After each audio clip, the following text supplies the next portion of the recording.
ಕಮಲಪಾಳ್ಯದಲ್ಲಿ ಅಸಮಾಧಾನದ ಹೊಗೆಯಾಡ್ತಾ ಇದೆ. ಮೈಸೂರು ಪಾದಯಾತ್ರೆಯ ನಂತರ ರೆಬಲ್ಸ್ ಈಗ ಮತ್ತಷ್ಟು ರೆಬಲ್ ಆಗ್ತಿದ್ದಾರೆ. ಈಗ ಬಳ್ಳಾರಿ ಪಾದಯಾತ್ರೆಯನ್ನ ಕೈಗೊಂಡಿದ್ದಾರೆ. ಹಾಗಾದ್ರೆ ಬಳ್ಳಾರಿ ಪಾದಯಾತ್ರೆಯನ್ನ ಕೈಗೊಂಡಿರೋದು ಯಾಕೆ?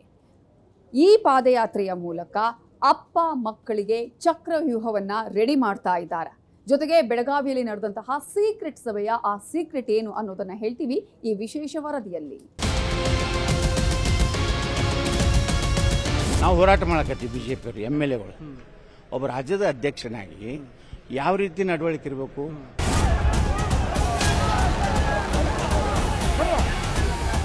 ಅಲ್ಲಿ ಹೋಗಿ ಮನಿ ಕೊಡ್ತಾನೆ ಏನೋ ತನ್ನ ವೈಯಕ್ತಿಕ ಕೆಲಸದ್ದು ಉಪಮುಖ್ಯಮಂತ್ರಿ ಮತ್ತು ಏನು ಹರಟೆ ಹೊಡಿತಾನ, ಹಲಿಕಿಸ್ತಾನ. ಏನು ನಾವೆಲ್ಲ ಹೋರಾಟ ಹಂಗೆ ಸೀರಿಯಸ್ ಇದೆಯಾ? ಪಾದಯಾತ್ರೆ ಇದಕ್ಕೆ ಮಾಡ್ತಿರೋದು ನಾಟಕ. ಆಗ್ಲೇ ಸುಳಿವೊಂದು ಸಿಕ್ಕಿತ್ತು. ಇಲ್ಲೇನೋ ಸರಿ ಇಲ್ಲ ಅನ್ನೋ ಸುಳಿವು ಆಗ್ಲೇನೆ ಎಲ್ಲರಿಗೂ ಸಿಕ್ಕಿತ್ತು. ಅದು ಕಮಲಪಾಳ್ಯದ ಬೆಂಕಿ ಇನ್ನೂ ಆರಿಲ್ಲ ಅನ್ನೋ ಸುಳಿವು. ಬಿಜೆಪಿಯಲ್ಲಿ ಸೀನಿಯರ್ ಲೀಡರ್ಸ್ ಮತ್ತು ಜೂನಿಯರ್ ಲೀಡರ್ಸ್ ಅಂತ ಕರೆಸ್ಕೊಳ್ತಾ ಇರೋರ ಮಧ್ಯೆ ಇನ್ನೂ ಮುಸುಕಿನ ಗುದ್ದಾಟ ನಡೀತಿದೆ ಅನ್ನೋ ಸುಳಿವದು. ಇತ್ತೀಚೆಗೆ ಆ ಸುಳಿವನ್ನ ಕೊಟ್ಟೋರು BJP senior leader Basanagouda Patil Yatnal. ಅವರ ಅದೊಂದು ಮಾತು ಬಿಜೆಪಿಯಲ್ಲಿ ಅಸಮಾಧಾನದ ಹೊಗೆ ಆವರಿಸಿರೋ ಅನುಮಾನವನ್ನು ಹುಟ್ಟುಹಾಕಿತ್ತು. ವರ್ಷಗಳ ಇತಿಹಾಸ ಆಗಿರೋ ಬಿಜೆಪಿ ಭಿನ್ನತೆಯ ಬೆಂಕಿ ಆಗಾಗ ರೌದ್ರ ಜ್ವಾಲೆಯನ್ನು ಹೊರಹಾಕತ್ತೆ, ಅಸಮಾಧಾನದ ಹೊಗೆಯನ್ನು ಕಕ್ಕುತ್ತೆ. ಈಗಲೂ ಕೂಡ ಅಸಮಾಧಾನವೊಂದು ಕಾಣಿಸಿಕೊಂಡಿದೆ. ಇದೇ ಅಸಮಾಧಾನದಿಂದ ಮೈಸೂರು ಚಲೋ ಬೆನ್ನಲ್ಲೇ ಕೇಸರಿ ಪಾಳಯ ಧಗಧಗಿಸ್ತಿದೆ.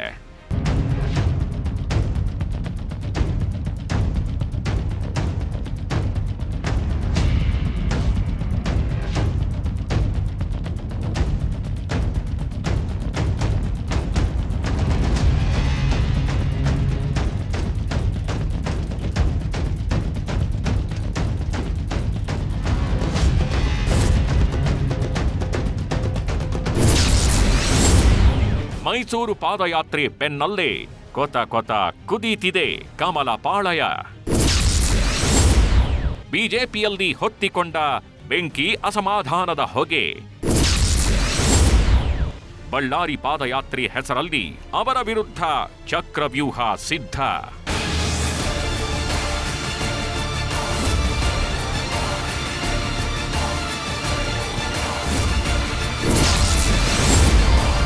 ಹತ್ತು ರೆಬಲ್ಸ್ಗೆ ಅವರೇ ಟಾರ್ಗೆಟ್. ಆ ಸೀಕ್ರೆಟ್ ಸಭೆಯ ಗುಟ್ಟೇನು?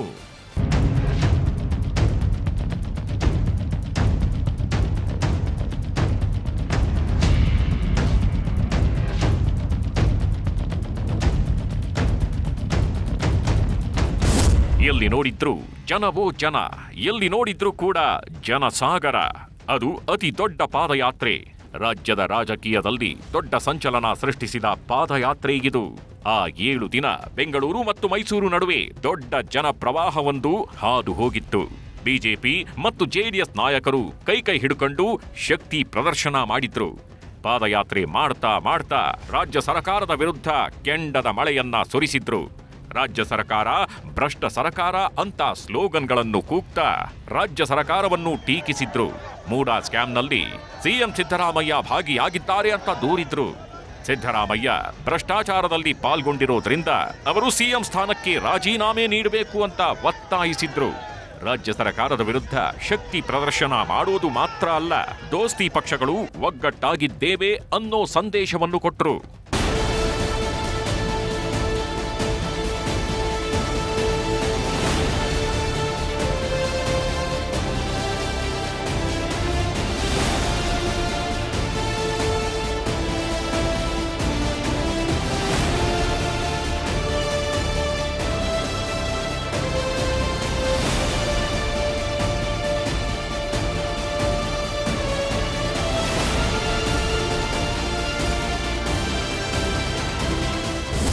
ಮೈಸೂರು ಬೆಂಗಳೂರು ಪಾದಯಾತ್ರೆಯಲ್ಲಿ ಇದೆಲ್ಲ ನಡೀತು.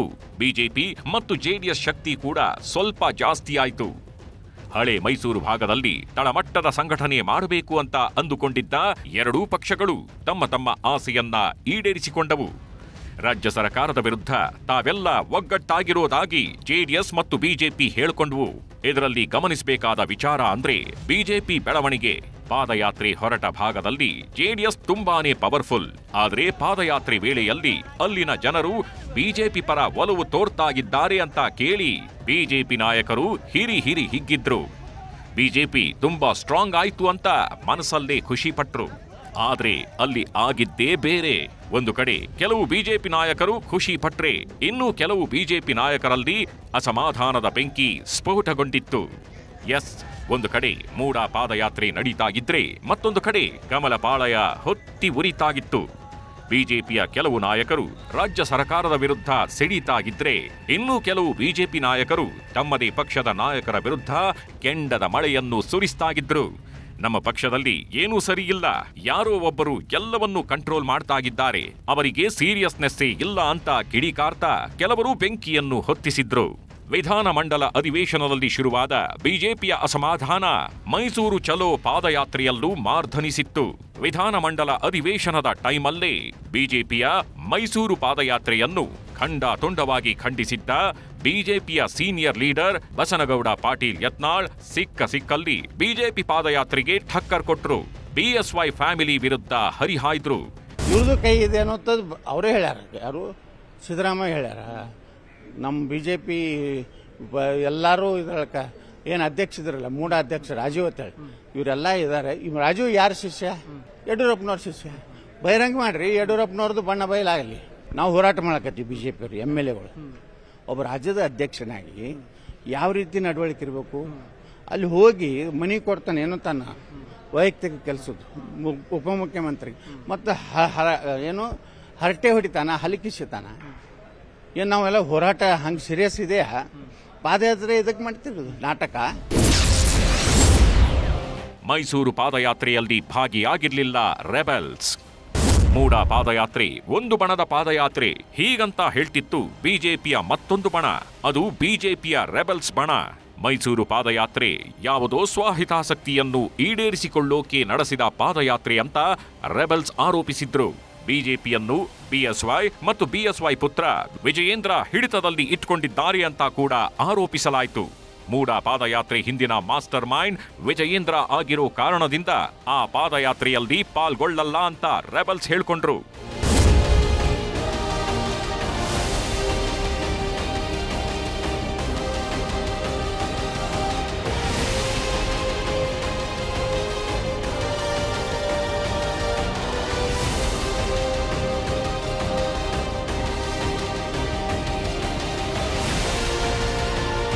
ಮೂಡ ಪಾದಯಾತ್ರೆ ಫಿಕ್ಸ್ ಆದ ಟೈಮಿಂದಲೂ ಅಂತರ ಕಾಪಾಡಿಕೊಂಡಿದ್ದ ರೆಬೆಲ್ಸ್ ಒಂದೇ ಒಂದು ದಿನ ಕೂಡ ಪಾದಯಾತ್ರೆಯಲ್ಲಿ ಪಾಲ್ಗೊಂಡಿರಲಿಲ್ಲ. ಈಗ ಅವರೆಲ್ಲ ಸೇರ್ಕೊಂಡು ಮೈಸೂರು ಪಾದಯಾತ್ರೆ ಥರಾನೇ ಮತ್ತೊಂದು ಪಾದಯಾತ್ರೆ ನಡೆಸೋಕೆ ತೀರ್ಮಾನ ಮಾಡಿದ್ದಾರೆ. ಈ ಮೂಲಕ ಬಿಎಸ್ವೈ ಮತ್ತು ಬಿಎಸ್ವೈ ಪುತ್ರನಿಗೆ ಟಾಂಗ್ ಕೊಡೋಕೆ ಮುಂದಾಗಿದ್ದಾರೆ.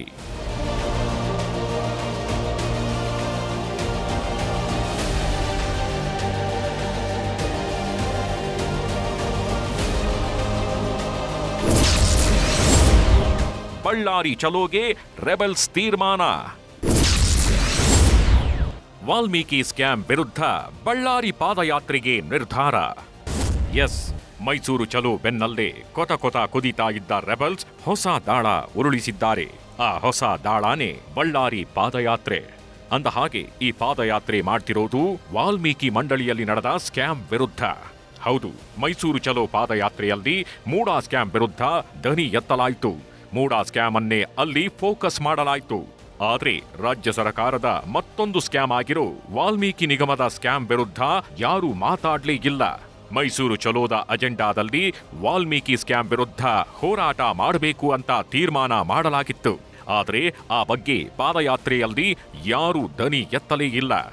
ಮೂಡಾದಲ್ಲಿ ಮುಖ್ಯ ಆರೋಪಿ ಸಿದ್ದರಾಮಯ್ಯ ಆಗಿರೋ ಕಾರಣದಿಂದ ಮೈಸೂರಿಗೆ ಪಾದಯಾತ್ರೆ ಕೈಗೊಳ್ಳಲಾಗಿತ್ತು.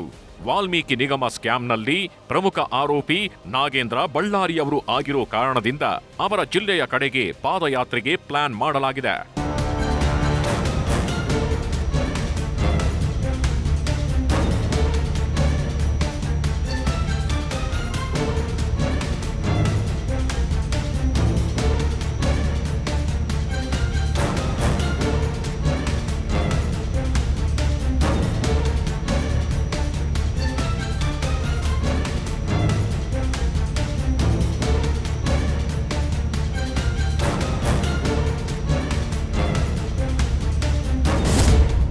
ಬಳ್ಳಾರಿ ಪಾದಯಾತ್ರೆಗೆ ರೆಬಲ್ಸ್ ತೀರ್ಮಾನ ಮಾಡಿದ್ದಾರೆ.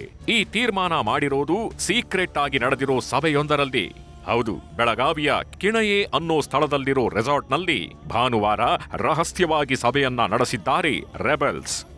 ಈ ಸಭೆಯಲ್ಲಿ ಬಳ್ಳಾರಿ ಪಾದಯಾತ್ರೆಗೆ ತೀರ್ಮಾನ ಮಾಡಲಾಗಿದೆ.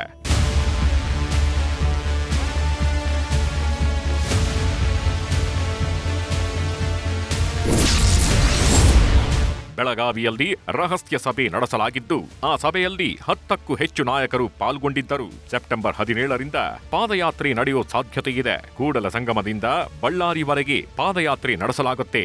ಈ ಯಾತ್ರೆಯಲ್ಲಿ ವಾಲ್ಮೀಕಿ ನಿಗಮದ ಸ್ಕ್ಯಾಮ್ ವಿರುದ್ಧ ಧ್ವನಿ ಎತ್ತಲಾಗುತ್ತದೆ. ಆಗ ಬೆಂಗಳೂರಲ್ಲಿ ಸಭೆ, ಈಗ ಬೆಳಗಾವಿಯಲ್ಲಿ ಮೀಟಿಂಗ್. ಬಿಜೆಪಿಯಲ್ಲಿ ಅಸಮಾಧಾನ ಮೊದಲಿಂದಾನೂ ಇದೆ. ಆದ್ರೆ ಅದು ಆಗಾಗ ಮಾತ್ರ ಜ್ವಾಲೆಯಂತೆ ರಣರಣಿಸುತ್ತೆ. ಬಿವೈ ವಿಜಯೇಂದ್ರ ಬಿಜೆಪಿ ರಾಜ್ಯಾಧ್ಯಕ್ಷ ಆದಾಗಿನಿಂದಲೂ ಕೂಡ ಬಿಜೆಪಿಯ ಒಂದು ಬಣ ಕಿಡಿಕಾರ್ತಾನೇ ಇತ್ತು. ಮೂಡ ಹಗರಣ ಚರ್ಚೆ ಶುರುವಾದಾಗಿನಿಂದ ಅದು ಬೇರೆ ರೂಪವನ್ನೇ ಪಡ್ಕೊಂಡಿತ್ತು. ಕಳೆದ ವಾರ ಕೂಡ ಬೆಂಗಳೂರಿನಲ್ಲಿ ಇಂಥದ್ದೇ ಸಭೆ ನಡೆದಿತ್ತು. ಆಗ ಪ್ರತಾಪ್ ಸಿಂಹ ಮತ್ತು ಕುಮಾರ ಬಂಗಾರಪ್ಪ ಭಾಗಿಯಾಗಿದ್ರು. ಅದೇ ಸಭೆಯಲ್ಲಿ ಕೆಲವೊಂದು ರೂಪುರೇಷೆಗಳನ್ನು ಹಮ್ಮಿಕೊಳ್ಳಲಾಗಿತ್ತು.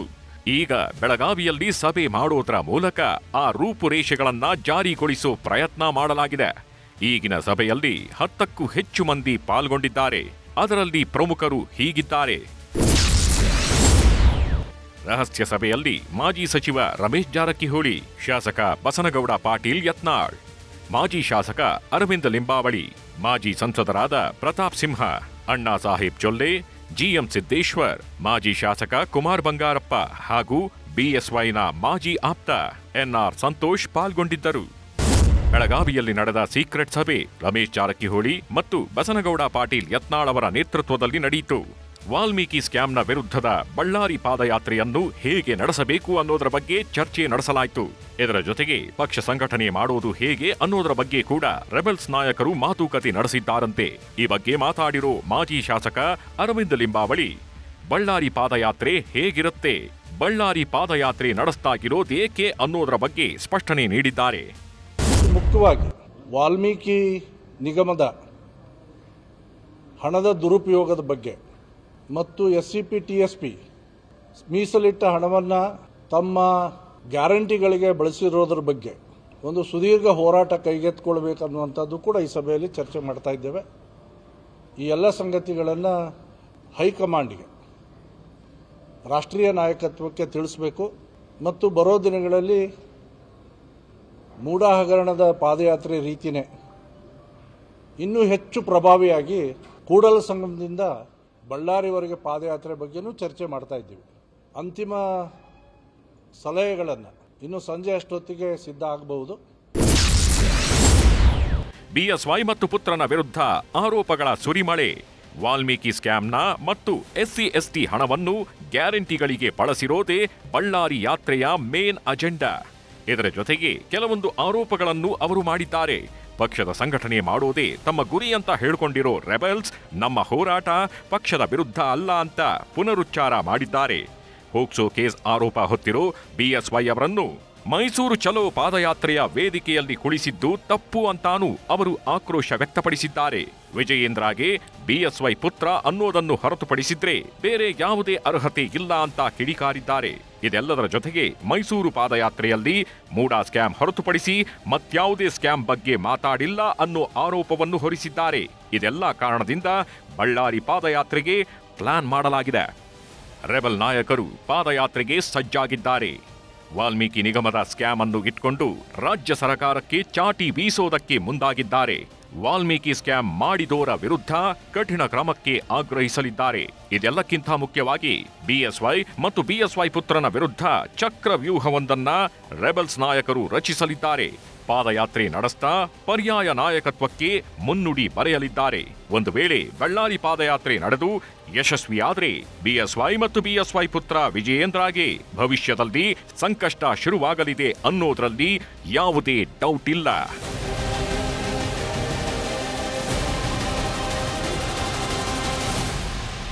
ಬಳ್ಳಾರಿ ಪಾದಯಾತ್ರೆ ವಾಲ್ಮೀಕಿ ಹಗರಣದ ವಿರುದ್ಧ ಅನ್ನೋದು ನೆಪ ಮಾತ್ರ. ಆದರೆ ಅದರ ಹಿಂದಿರೋದು ಹಿಂದೆ ಇರುವಂತಹ ಟಾರ್ಗೆಟ್ ಮಾತ್ರ ಅದು BSY ಮತ್ತು ವಿಜಯೇಂದ್ರ ಅನ್ನೋದು ಎಲ್ರಿಗೂ ಗೊತ್ತಿರುವಂತಹ ವಿಚಾರ. ಹಾಗಾದ್ರೆ ಈ ಒಂದು ಬಳ್ಳಾರಿ ಪಾದಯಾತ್ರೆಯನ್ನ ಮಾಡಿದ್ರೆ ರಾಜ್ಯದಲ್ಲಿ ಬಿಜೆಪಿ ಗಟ್ಟಿಗೊಳ್ಳುತ್ತಾ, ಯಶಸ್ವಿಯಾಗತ್ತಾ? ರಾಜ್ಯ ಬಿಜೆಪಿಯಲ್ಲಿ ಏನೇನೋ ನಡೀತಾಗಿದೆ. ಎತ್ತು ಏರಿ ಎಳೆದ್ರೆ ಕೋಣ ನೀರಿಗಿಳಿತು ಅನ್ನೋ ಗಾದೆ ಈಗ ರಾಜ್ಯ ಬಿಜೆಪಿಗೆ ಸಂಪೂರ್ಣ ಹೋಲುತ್ತೆ. ರಾಜ್ಯ ಬಿಜೆಪಿ ನಾಯಕರಲ್ಲಿ ಸಂವಹನದ ಕೊರತೆ ಇದೆಯಾ ಅನ್ನೋ ಪ್ರಶ್ನೆಯ ಜೊತೆಗೆ ಬಿಜೆಪಿಯಲ್ಲೇ ಒಬ್ಬರು ಇನ್ನೊಬ್ಬರ ಕಾಲೆಳೆಯೋ ಕೆಲಸವನ್ನ ಮಾಡ್ತಿದ್ದಾರಾ?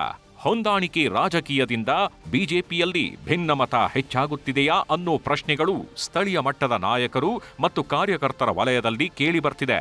ಅದಕ್ಕೆ ಪೂರಕ ಅನ್ನೋ ಥರ ಬಸನಗೌಡ ಪಾಟೀಲ್ ಯತ್ನಾಳ್ ಅವರು ನೇರವಾಗಿ ಪಕ್ಷದ ನಾಯಕರನ್ನ ಬಹಿರಂಗವಾಗಿ ಪ್ರಶ್ನಿಸ್ತಾಗಿದ್ದಾರೆ.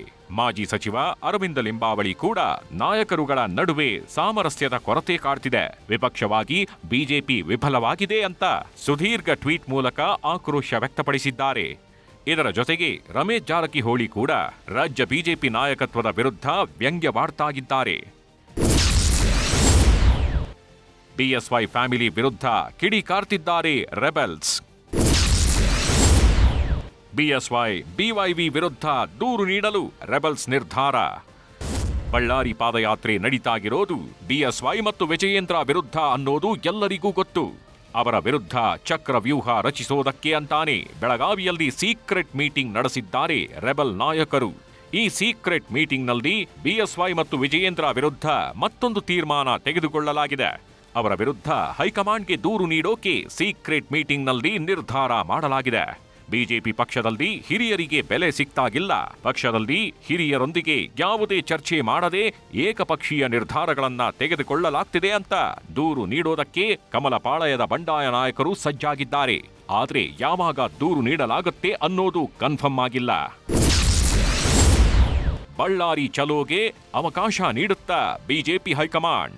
ಬಳ್ಳಾರಿ ಪಾದಯಾತ್ರೆಗೆ ರೆಬೆಲ್ಸ್ ಈಗಷ್ಟೇ ನಿರ್ಧಾರ ಮಾಡಿದ್ದಾರೆ. ನಿರ್ಧಾರ ಮಾಡಿದ ತಕ್ಷಣ ಪಾದಯಾತ್ರೆಗೆ ಗ್ರೀನ್ ಸಿಗ್ನಲ್ ಸಿಕ್ತು ಅಂತ ಹೇಳೋಕ್ಕಾಗಲ್ಲ.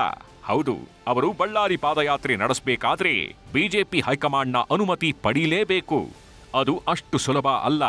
ಒಂದು ವೇಳೆ ರೆಬೆಲ್ ನಾಯಕರು ಅನುಮತಿ ಪಡೆಯೋಕೆ ಹೈಕಮಾಂಡ್ನ ಹೊಸ್ತಿಲು ತುಳಿದ್ರೆ ಅನುಮತಿ ಕೊಡಬಾರದು ಅಂತ ಕೆಲವು ಬಿಜೆಪಿ ನಾಯಕರು ಹೈಕಮಾಂಡ್ ಮೇಲೆ ಒತ್ತಡ ಹೇರೋ ಸಾಧ್ಯತೆ ದಟ್ಟವಾಗಿದೆ. ಹೈಕಮಾಂಡ್ ಗ್ರೀನ್ ಸಿಗ್ನಲ್ ಕೊಟ್ಟರೂ ಕೊಡಬಹುದು, ಕೊಡದೆಯೂ ಇರಬಹುದು. ಅಥವಾ ಬಳ್ಳಾರಿ ಪಾದಯಾತ್ರೆಗೆ ಅವಕಾಶ ಕೊಟ್ಟು ಕೆಲವೊಂದು ಷರತ್ತುಗಳನ್ನು ವಿಧಿಸೋ ಸಾಧ್ಯತೆ ಇರುತ್ತೆ. ದಕ್ಷಿಣಕ್ಕೆ ಮೈಸೂರು ಚಲೋ, ಉತ್ತರಕ್ಕೆ ಬಳ್ಳಾರಿ ಚಲೋನಾ? ರೆಬೆಲ್ಸ್ ಬಳ್ಳಾರಿ ಯಾತ್ರೆಗೆ ಕೇಂದ್ರ ಅವಕಾಶ ಕೊಡುತ್ತೋ ಕೊಡಲ್ವೋ ಗೊತ್ತಿಲ್ಲ. ಒಂದು ವೇಳೆ ಅವಕಾಶ ಕೊಟ್ರೆ ಮುಂದೆ ಆಗೋ ಪರಿಣಾಮಗಳ ಹೊಣೆಯನ್ನು ಹೈಕಮಾಂಡೇ ಹೊರಬೇಕಾಗತ್ತೆ.